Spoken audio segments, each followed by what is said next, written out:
cuando salimos de cotizar, duramos más tiempo en ingresar nuevamente a cotizar. Eso nos afecta a la pensión. No piensen que la inversión es un gasto. Yo creo que es necesario pensar en que esto es fundamental para garantizar un final de la vida en las mejores condiciones.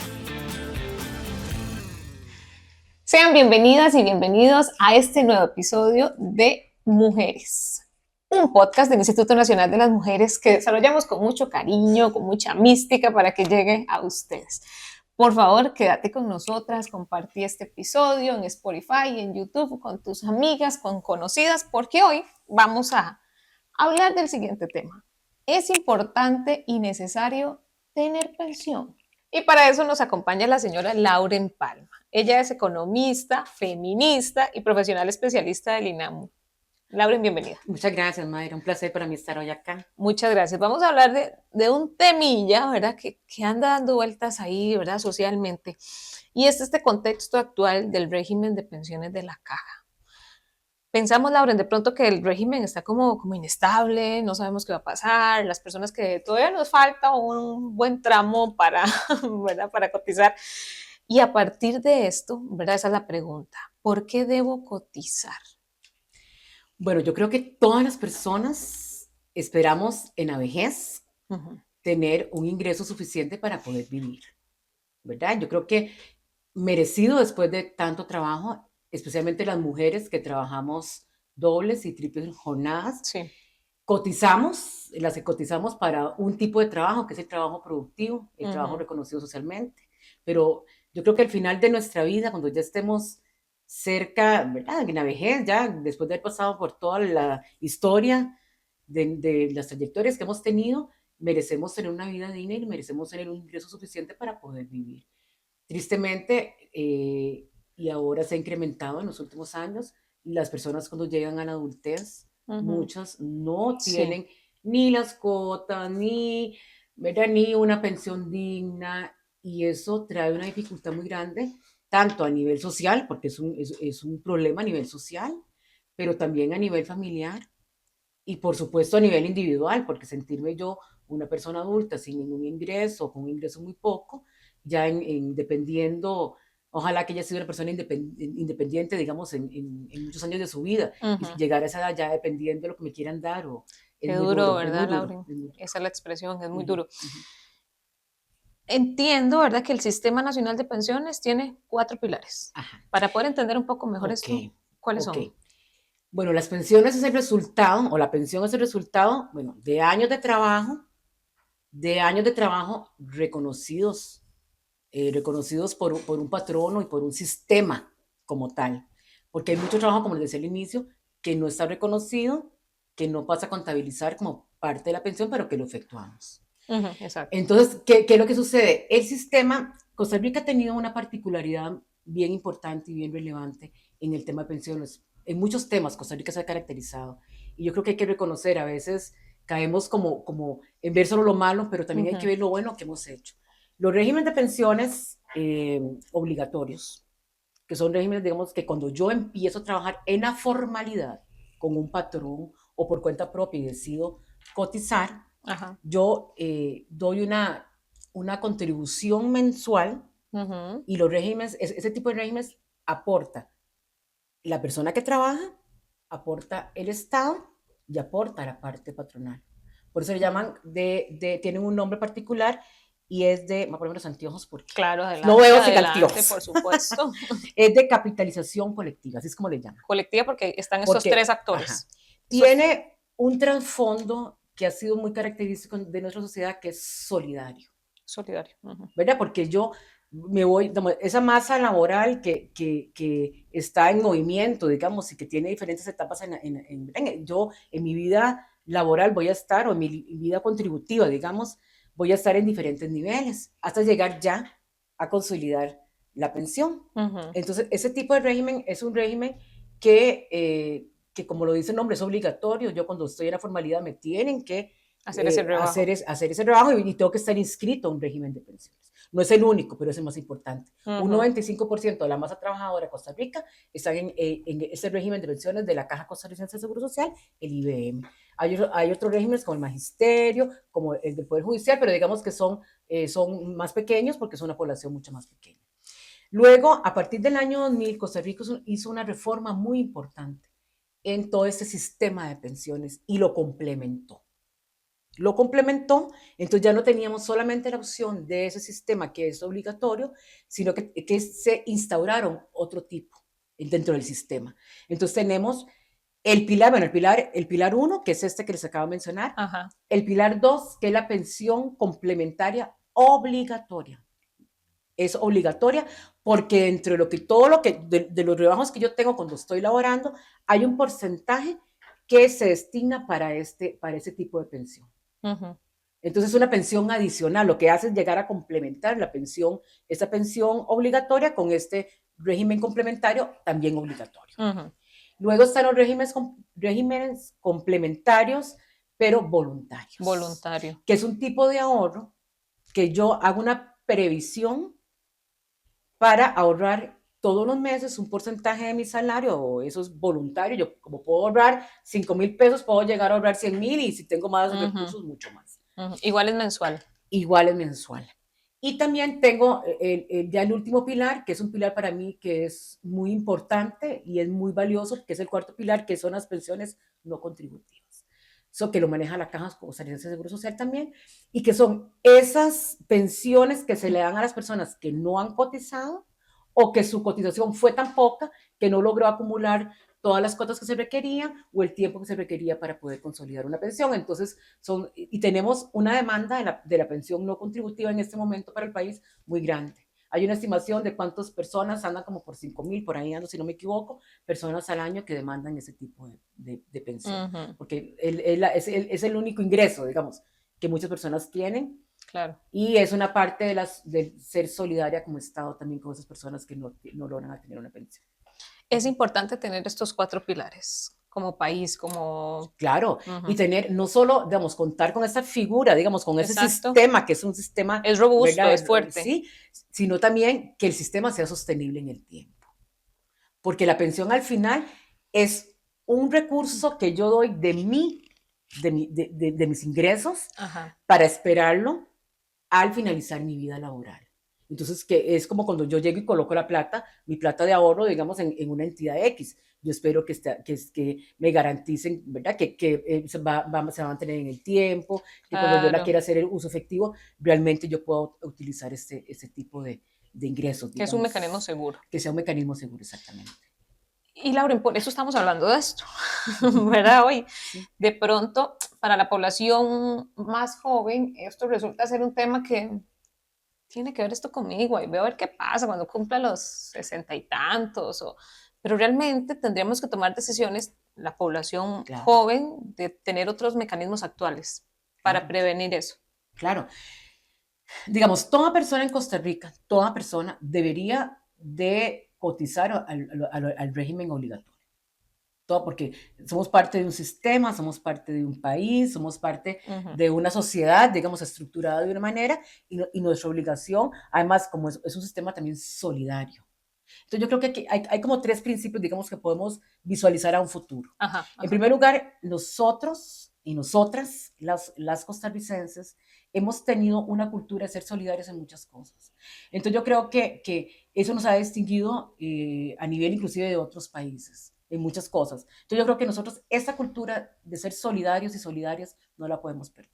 Ujú, Porque todos tenemos familia, todos tenemos tíos, hermanas, ujú, ojalá el papá y la mamá, ujú. que van a llegar a ser personas adultas mayores y van a requerir ese tipo de pensión. Entonces yo creo que cuando estamos jóvenes, lo que menos pensamos es en la pensión, porque estamos pensando en No, mil cosas, sí. pero yo creo que tenemos que saber que venimos de una cultura solidaria, que venimos de un sistema que ha sido el sostén para muchas personas, que inclusive nosotros mismos nos hemos beneficiado, nos Claro. hemos beneficiado a personas que están pensionadas, ¿verdad? En nuestras diferentes etapas de la vida. Entonces, yo Ujú, creo que eso no lo podemos perder. Ese primer punto, o sea, la solidaridad como costarricenses que somos, no la podemos perder. ujú. Un segundo punto que es también fomentar la cultura del ahorro. Cuando estamos jóvenes pensamos que siempre vamos a tener plata, que siempre vamos a estar con ingresos suficientes y suceden muchas cosas. Ya los que tenemos cierta edad, hemos pasado por muchas etapas de la vida y nos hemos dado cuenta que a veces tenemos el ahorro es importante.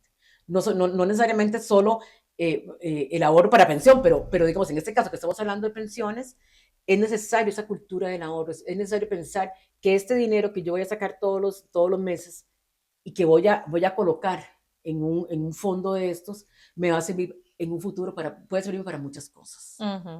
¿Verdad? Porque inclusive los fondos, las pensiones complementarias voluntarias tienen un tiempo, digamos, que yo empiezo a cotizar, digamos, empiezo a ahorrar y ya después de cierto tiempo yo también les puedo hacer uso efectivo de ellas. Claro. La idea es que los use, obviamente, al finalizar mi vida laboral para tener ese complemento con mi pensión. Y un tercer punto es esa previsión para el futuro.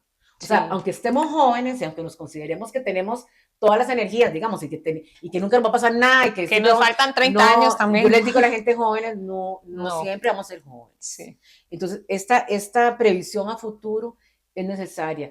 Entonces, yo creo que sí es necesario las pensiones, o sea, pensar en una pensión, aunque yo esté joven, es sumamente necesario, no solo por mí, bueno, en primer lugar por mí, obviamente, porque voy a llegar a la adultez, sino también porque alrededor mío hay muchas personas que pueden llegar inclusive a convertirse en personas dependientes de mí. Claro.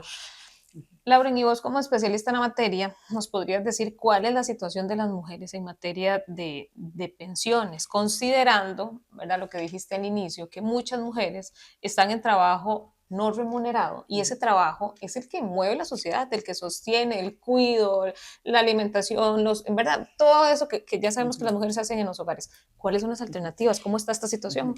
Es interesante porque, digamos que lo que pasa en el mercado de trabajo, o sea, con el mercado de trabajo me refiero, lo que pasa con todas las mujeres que estamos trabajando hoy o que estamos contribuyendo en la economía con nuestro trabajo, llega a reflejarse a la hora de pensar en una pensión. Ajá, porque hay un trabajo pagado y hay un sistema Exactamente. Entonces, ¿qué es lo que sucede? Las mujeres en el mercado de trabajo, o sea, todas las mujeres que estamos en este momento laborando de una u otra forma, tenemos una serie de condiciones muy diferentes a los hombres. Las mujeres están más en condición de desempleo, hay menos mujeres en la fuerza laboral. Cuando entramos a la fuerza laboral tenemos más dificultades para mantenernos por temas de cuidado. Tenemos salarios menores en Costa Rica, en promedio, un gran promedio. Eso puede variar dependiendo de las ramas y algunas características. Las mujeres ganamos un 18% menos por ser mujer. Por el mismo empleo. Por el mismo empleo. Y tenemos una serie de características que obviamente a la hora de pensar en una pensión y cómo es nuestra contribución, también tienen un impacto. Entonces, ¿qué es lo que sucede? Por toda esa misma dinámica, las mujeres ingresamos al sistema de pensiones mucho más tarde que los hombres. Hay una diferencia, o sea, empezamos a cotizar mucho más tarde, de primera entrada. Cuando estamos cotizando, en muchas áreas tenemos salarios menores. Entonces, los montos de cotización son menores. Entonces, también la previsión de la pensión a futuro va a ser menor. Por las mismas características que tenemos las mujeres, tenemos baches de cotización. Las baches es cuando yo interrumpo la cotización por algún otro motivo. Los hombres tienen más baches de cotización, pero las mujeres, el bache tiene una duración más larga. Cuando salimos de cotizar, no necesariamente trabajar, ¿verdad? Puede ser que salgamos también del mercado de trabajo. Cuando salimos de cotizar, duramos más tiempo en ingresar nuevamente a cotizar. Eso nos afecta a la pensión. Claro, por supuesto. ¿Verdad? Entonces tenemos salarios, somos menos mujeres, ahí hay un punto muy importante, son menos, o la cantidad de mujeres que están cotizando en este momento es mucho menor que los hombres. La cantidad de personas cotizantes son menos mujeres. Son menos mujeres. Son menos mujeres. Entonces hay una cantidad de mujeres, ya sea que están en informalidad, porque no estamos cotizando porque somos informales, sí, o porque estamos fuera de la fuerza de trabajo, porque no tenemos oportunidades o porque no encontramos poder incorporarnos a trabajar. Entonces aquí hay dos puntos, digamos. El primer punto... La desventaja es real. Es real. Y lo que estás diciendo son datos tangibles. Tangibles, digamos, comprobados en estudios, digamos, que sí no lo vemos. Exacto, no es ningún invento de nosotros. No, me refiero, esto existe, exacto. Entonces, ¿qué es lo que sucede? Lo que sucede también es, hay un tema que es un poco complejo, que es en el vocabulario de pensiones, que es la densidad de la cotización. Densidad. Eso se refiere, todos deberíamos tener una densidad de un 100%, es decir, desde que empezamos a trabajar, Ujú. deberíamos de haber cotizado toda nuestra vida hasta que nos pensionemos. Resulta que no es así, tanto para hombres y para mujeres. En edad de trabajar y todo lo que se proyectaría que coticemos hasta que salgamos del mercado de trabajo, no cotizamos todo el tiempo. Entonces va de 0 a 100. Ajá. Entonces, digamos, ahí va avanzando, ¿verdad? La idea es que sea un 100%. Las mujeres en promedio tenemos una densidad de cotización de un 53%. Uf, O sea que de nuestra vida laboral cotizamos solo un 50%. Entonces claro, trabajamos mucho tiempo sin cotizar. sin Entonces cotizar. eso nos perjudica a Nos la hora. expone cuando lleguemos a la vejez. Exactamente. ¿Y qué es lo que sucede? Bueno, lo más grave de todo, bueno, son muchas cosas graves, digamos, porque es muy Sí. triste hablar de cosas malas, pero la informalidad, muchas mujeres estamos en informalidad. Y se debe cotizar aunque seamos, Entonces, incluso también independientes. sí, es que digamos, Son por dos. cuenta propia, Ajá, por ¿verdad? cuenta propia. Yo puedo trabajar, ya sea porque me contratan, Ajá. ¿verdad? Que es porque me pagan un salario, o puedo trabajar por cuenta propia. Ujú. El hecho de trabajar por cuenta propia no quiere decir que sea informal, porque yo Sí. puedo trabajar, yo tengo mi empresa, Claro, claro. tengo toda la formalidad, cotizo para la caja, tengo el seguro del INS, de trabajador Ya de te entendí, trabajador, claro. ¿verdad? Y la informalidad es lo que no está registrado en ningún sistema. Ya entiendo, sí. Inclusive, hay personas que trabajan por una empresa y están informales, porque no están registrados. Eso es un delito en este país, pero sí existe. Okay. Entonces, ¿qué es lo que yo tengo que Que las mujeres incluso están trabajando y todavía, pero no están en este régimen. Sí. ¿Y cuáles son las alternativas, Laura, frente a todo esto? Bueno, eso es como, ¿verdad? Como la receta y bueno, y si doy una solución, sí, sería, bueno, ya, ¿verdad? Doy la solución mágica, ¿verdad?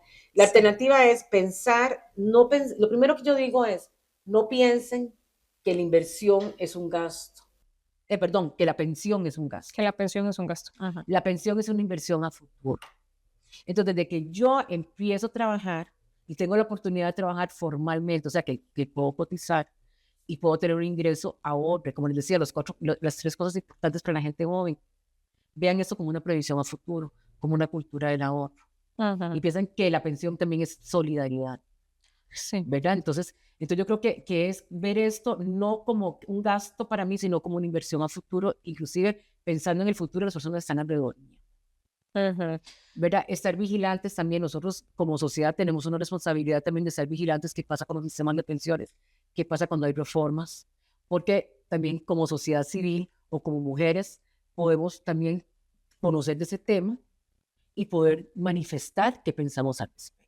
Uh-huh. Porque es nuestra plata, es nuestro ingreso el que se está colocando en esos sistemas.